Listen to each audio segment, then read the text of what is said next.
મારી શાળા KKBS YouTube ચેનલમાં આપ સૌનું હાર્દિક સ્વાગત છે. નમસ્કાર, હું રમેશભાઈ જી બારડ, કૃષ્ણકુમાર સિંહજી અંધોદ્યોગ શાળા તંદુરસ્તી આપણા હાથમાં ના ત્રીજા એકમમાં આપ સૌનું હાર્દિક સ્વાગત.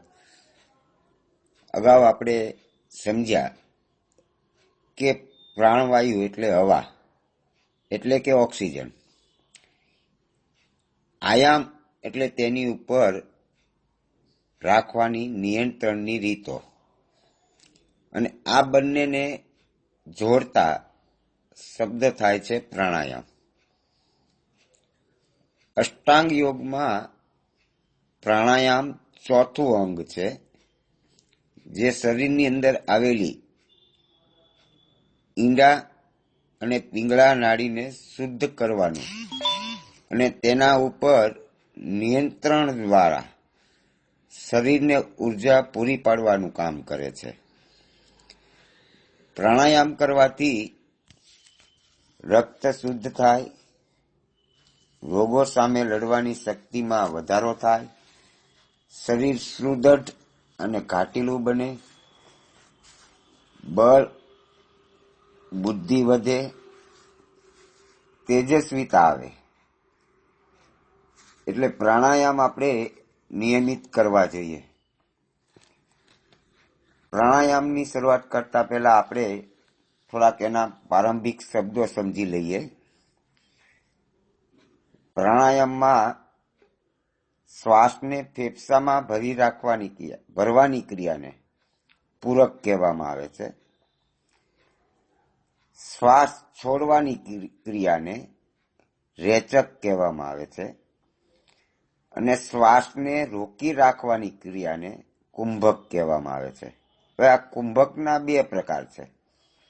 શ્વાસ ફેફસામાં રોકી રાખવાની ક્રિયાને આંતરકુંભક, અને શ્વાસ ફેફસાની બહાર રોકી રાખવાની ક્રિયાને બાહ્ય કુંભક કહેવામાં આવે છે. પ્રાણાયામ કરતા પહેલા થોડીક એના વિશેના નિયમો પણ આપણે સમજી લેવા જરૂરી છે. પ્રાણાયામ માટે સ્થળ, વસ્ત્ર, આસન આપણા રુચિ મુજબ ખરેખર તો શાંત સ્થળ હોવું જોઈએ, વસ્ત્ર ચોખ્ખા હોવા જોઈએ, અને આસન આપણી અનુકૂળતા મુજબનું લેવું જોઈએ. પ્રાણાયામ કરવાથી ફેફસાને નુકસાન થાય એવી ક્રિયાઓ કે હાનિ પહોંચાડે એવી ક્રિયાઓથી દૂર રહેવા માટે યોગ્ય માર્ગદર્શકની સલાહ લઈને જ પ્રાણાયામ કરવા જોઈએ. પ્રાણાયામના અભ્યાસ દરમિયાન બ્રહ્મચર્ય અને મિતાહારનું પાલન કરવું જોઈએ. જો કોઈ વ્યસન હોય તો તેનો ત્યાગ કરવો જોઈએ. પ્રાણાયામ માટે આમ તો પ્રાતઃકાળ એટલે કે સવારનો સમય અને સાયંકાળ એટલે સાંજનો સમય ઉત્તમ માનવામાં આવ્યો છે. તેમ છતાં મળમૂત્રના વિસર્જન બાદ ખાલી પેટે પ્રાણાયામનો અભ્યાસ કરી શકાય છે. ભોજન પહેલા એકાદ કલાક પૂર્વે અને ભોજન કરી લીધા બાદ 3 કલાક પછી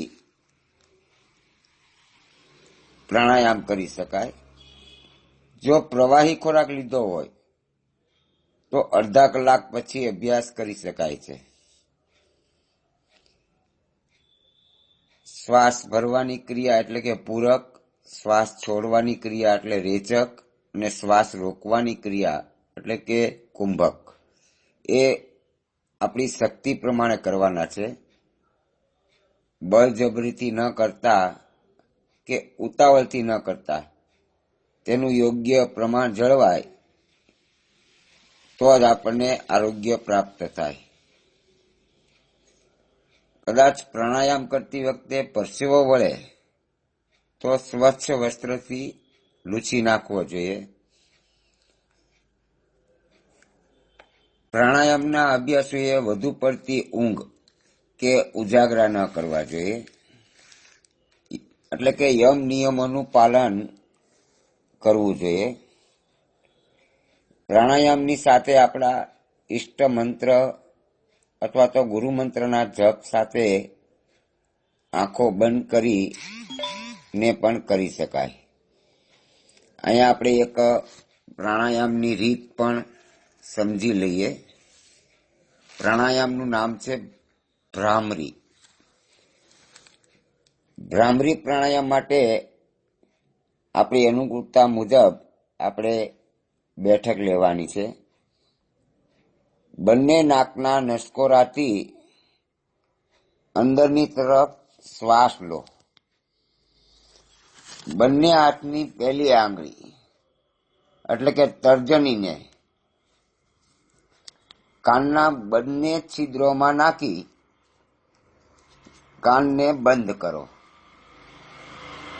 ત્યારબાદ અંદર લીધેલા શ્વાસને નાસાપુટથી ભરતા ગુંજન એટલે કે ભમરાનો અવાજ જેવો અવાજ કરતા કરતા શ્વાસને બહારની તરફ છોડો. તે સમયે મોઢું અને આંખો બંધ રાખવી, જીભને તાળવે અડાડી રાખવી. આ ક્રિયા સતત 5 થી 7 વાર કરી શકાય. આ ભ્રામરી પ્રાણાયામ કરવાથી આપણા મસ્તકના કોષો પ્રભાવિત થઈ સારી રીતે કાર્ય કરે છે. આપણી એકાગ્રતા વધે છે. શરીરની અંદરની સંવેદનાઓ વધુ કાર્યશીલ બને છે. શરીર અને મનનો સમન્વય સાધી શકાય છે અને આપણા મનને માનસિક શાંતિ પણ પ્રાપ્ત થાય છે. તો મિત્રો, અગાઉ આપણે અનુલોમ વિલોમ પ્રકરણ 2 ની અંદર અને શ્વાસોશ્વાસની દીર્ઘ શ્વાસોશ્વાસની ક્રિયાઓ સમજ્યા હતા. આજે આ પ્રકરણ 3 ની અંદર પ્રારંભિક શબ્દો અને થોડીક વસ્તુઓ સમજ્યા. આગળ આપણે એકમ 4 ની અંદર ઈંડા નાડી, પિંગળા નાડી અને પ્રાણાયામ, સૂર્યભેદન પ્રાણાયામ અને ચંદ્રભેદન પ્રાણાયામ વિશેની રીતો સમજશું. તો ચોક્કસ તમે આ રીતો સમજતા જશો અને ધીમે ધીમે પ્રાણાયામ કરતા થઈ જશો. ચોક્કસ તમારી તંદુરસ્તી જળવાઈ જશે. નમસ્કાર, ખૂબ ખૂબ આભાર.